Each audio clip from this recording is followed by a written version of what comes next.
मैं हरिदास मीणा, सहाचार्य राजनीति विज्ञान विभाग, राजकीय कन्या कॉलेज धौलपुर। आज हम बीए पार्ट 3 के प्रथम प्रश्न पत्र में अरस्तु के राजनीतिक चिंतन का अध्ययन करेंगे। इसमें जो टॉपिक है, अरस्तु को राजनीतिक विज्ञान का जनक क्यों कहते हैं, इस पर चर्चा करेंगे।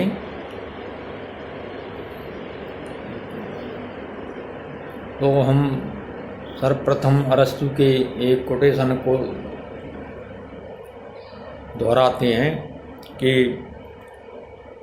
उसने कहा था कि इस संदर्भ में कि समाज द्वारा सुसंस्कृत मनुष्य सब प्राणियों में श्रेष्ठतम होता है, परंतु जब यह बिना कानून तथा न्याय के जीवन व्यतीत करता है तब वह सबसे भयंकर हो जाता है।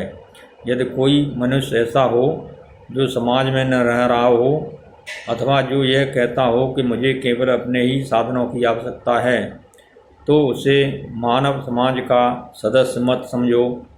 वह या तो जंगली जानवर है या देवता। ये कोटेशन अरस्तु की उस भावना को व्यक्त करता है जिसमें वह व्यक्ति को राजनीतिक और सामाजिक प्राणी मानता है। अब हम यह अध्ययन करेंगे कि अरस्तु राजनीतिक विज्ञान का जनक है। अरस्तु को राजनीतिक विज्ञान का जनक क्यों कहते हैं? देखिए, अरस्तु से पहले प्लेटो और कुछ रोमन विचारक हुए थे, सुकरात हुआ था। लेकिन जो रोमन विचारक हैं और यूनान के स्टोइक्स विचारधारा के विद्वान हैं, प्लेटो है, इनको राजनीतिक विज्ञान का जनक नहीं कहते, जबकि इन्होंने राजनीति शास्त्र पर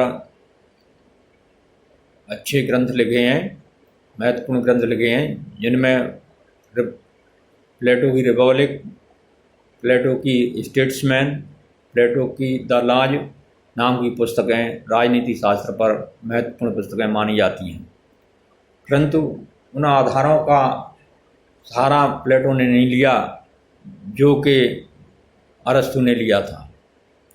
इसलिए हम राजनीतिक विज्ञान के जनक के रूप में अरस्तु को ही मानते हैं, प्लेटो को नहीं।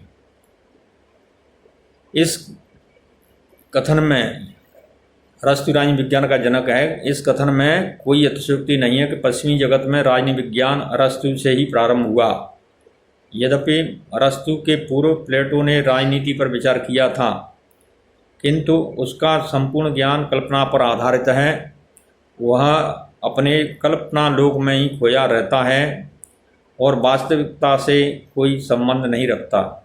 प्लेटो की पद्धति निगमनात्मक है और वह केवल इस बात पर विचार करता है कि आदर्श राज्य कैसा होना चाहिए।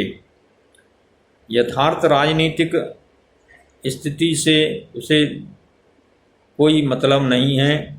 ऐसी स्थिति में हम उसे कलाकार, कवि या दार्शनिक ही कह सकते हैं, विषय पर क्रमबद्ध रूप से विचार करने वाला वैज्ञानिक नहीं। इसके अतिरिक्त प्लेटो के द्वारा राजनीतिक विज्ञान को स्वतंत्र विज्ञान का पद नहीं प्रदान किया गया। वह राजनीति शास्त्र को नीति शास्त्र का ही एक अंग मानता है। राजनीति विज्ञान को एक स्वतंत्र विज्ञान का पद प्रदान करने का कार्य अरस्तु के द्वारा ही किया गया। अरस्तु को इन कारणों के आधार पर राजनीतिक विज्ञान का जनक कहा जा सकता है। तो वे कारण और आधारभूत जो स्तंभ हैं, तत्व हैं, उन तत्वों के आधार पर राजनीतिक विज्ञान का जनक अरस्तु को कहते हैं। इनमें पहला है विषय के प्रति वैज्ञानिक दृष्टिकोण। अपने सिद्धांतों का प्रतिपादन करने के पूर्व अरस्तु के द्वारा अपने समय की सभी राजनीतिक संस्थाओं का पूर्ण अध्ययन किया गया। उसके द्वारा क्रमबद्ध और वैज्ञानिक रूप में तथ्य एकत्रित किए गए। ऐसा कहा जाता है कि पॉलिटिक्स, जो अरस्तु की प्रमुख रचना है, के पूर्व अरस्तु ने 158 देशों के संविधानों का अध्ययन किया था। उसे यूनानी जगत की राजनीतिक संस्थाओं का ज्ञान को समझा जाता है। उसे इतिहास का अधिकारपूर्ण ज्ञान था और उसने अपने इस संपूर्ण ज्ञान के आधार पर राजनीति विज्ञान को नवीन दिशाएं प्रदान की। उसका अध्ययन स्वयं द्वारा संग्रहित तथ्यों पर आधारित होने के कारण उसे प्रथम वैज्ञानिक विचारक कहा जाता है।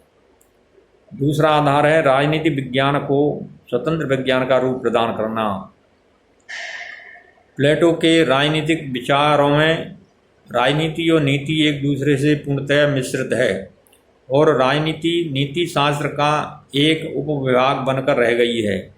प्लेटो ने अपने सिद्धांतों के प्रतिपादन में राजनीति को उसका उचित महत्व प्रदान नहीं किया और राजनीति का प्रतिपादन करते हुए भी उसकी दृष्टि नीति पर ही टिकी रही है। अरस्तु ने राजनीति और नीति को एक दूसरे से पृथक करके राजनीति को एक स्वतंत्र विज्ञान की स्थिति प्रदान की है और इस दृष्टि से राजनीति का विज्ञान सही रूप में अरस्तु से प्रारंभ होता है। जैसा कि डनिंग महोदय कहते हैं कि राजनीतिक सिद्धांतों के इतिहास में अरस्तु का सर्वप्रमुख महत्व इस तथ्य में है कि उसने राजनीति को एक स्वतंत्र विज्ञान का स्वरूप प्रदान किया है।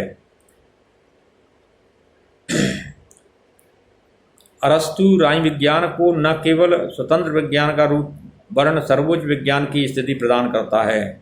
वह नीति शास्त्र को वैयक्तिक भलाई का शास्त्र, साइंस ऑफ इंडिविजुअल गुड, और अर्थशास्त्र को घरेलू भलाई का शास्त्र, साइंस ऑफ डोमेस्टिक गुड कहता है। लेकिन राजनीति शास्त्र के संबंध में उसका कथन है कि यह समस्त मानव समाज के कल्याण का प्रतिपादन करने वाला शास्त्र या सर्वोच्च विज्ञान, सुप्रीम साइंस है। यथार्थवादी विचारक। अरस्तु प्रथम विचारक है। तीसरा आधार है यथार्थवादी विचारक। अरस्तु प्रथम विचारक है जिसने राजनीति पर यथार्थवादी और व्यवहारिक दृष्टिकोण से विचार किया। उसका एक अपूर्व गुण संयम या संतुलन का तत्व है। उसने सदैव ही अतिशयोक्ति से बचते हुए मध्यम मार्ग का प्रतिपादन किया है। जैसा कि कैटलिन महोदय कहते हैं कि कन्फ्यूशियस के बाद अरस्तु सामान्य ज्ञान और मध्यम मार्ग का सबसे बड़ा प्रतिपादक है। अपनी यथार्थवादिता के कारण ही अरस्तु संपत्ति के साम्यवाद, पत्नियों के साम्यवाद या दार्शनिक राजा के शासन जैसी धारणाओं का प्रतिपादन नहीं करता, वरन उसका विचार है कि संपूर्ण जनता के हित में जनता पर केवल आवश्यक नियंत्रण ही लगाए जाने चाहिए। दार्शनिक राजा के शासन के स्थान पर वह जनसाधारण की बुद्धि और विवेक में विश्वास करता है। इस संबंध में उसका कथन है कि इस सिद्धांत में कि थोड़े से सर्वश्रेष्ठ व्यक्तियों की अपेक्षा बहुसंख्यक जनता में ही सर्वसत्ता का निवास होना चाहिए। कठिनाइयाँ अवश्य हैं किंतु इसमें सत्य का अंश है। चौथा आधार है वैज्ञानिक पद्धति, आगमनात्मक और तुलनात्मक। कुछ लेखकों का विचार है कि अरस्तु को राजनीति विज्ञान के जनक कहने का सर्वप्रथम कारण उसके द्वारा आगमनात्मक और तुलनात्मक रूपों में अपनाई गई वैज्ञानिक पद्धति है। अरस्तु ने अपनी पुस्तक पॉलिटिक्स की रचना के पूर्व 158 संविधानों और शासन व्यवस्थाओं का तुलनात्मक अध्ययन और विश्लेषण किया। उसने इन शासन व्यवस्थाओं के ऐतिहासिक रूप और विद्यमान स्वरूप का अध्ययन करने तथा संपूर्ण तथ्यों की तुलना करने के बाद वैज्ञानिक ढंग से अपने सिद्धांतों का प्रतिपादन किया।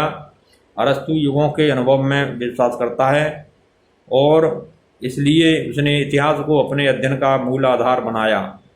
वह परंपरा के प्रति भी सम्मान रखता है।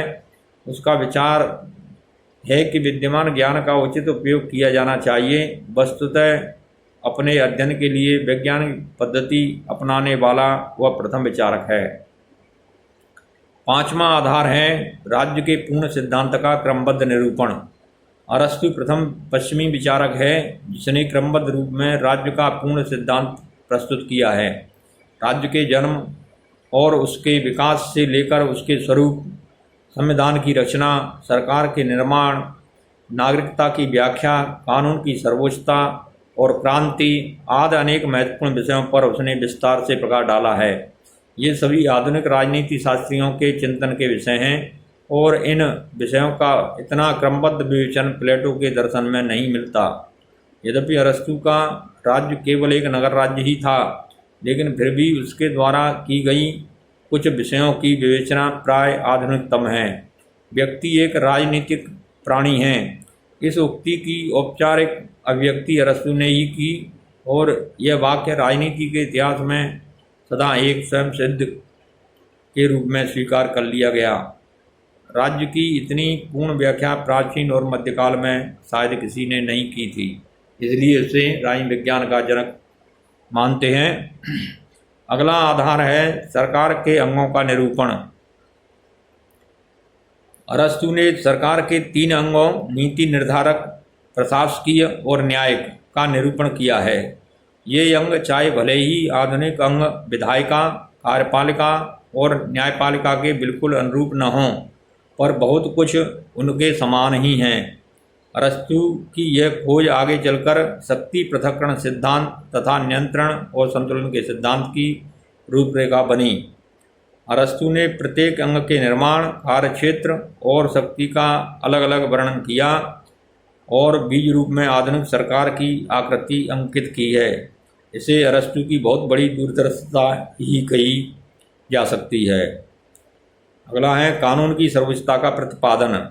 अरस्तु ने कानून की सर्वोच्चता के बारे में एक सम्यक विचार प्रस्तुत किया है।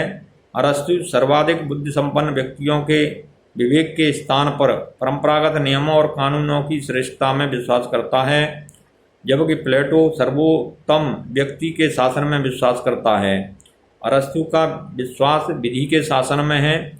कानून की सर्वोच्चता तथा संवैधानिक शासन की वांछनीयता में उनका विश्वास उसकी ऐसी धारणाएं हैं जिनके आधार पर उसे संविधानवाद का जनक भी कहा जाता है, फाउंडर ऑफ कॉन्स्टिट्यूशनलिज्म कहा जाता है।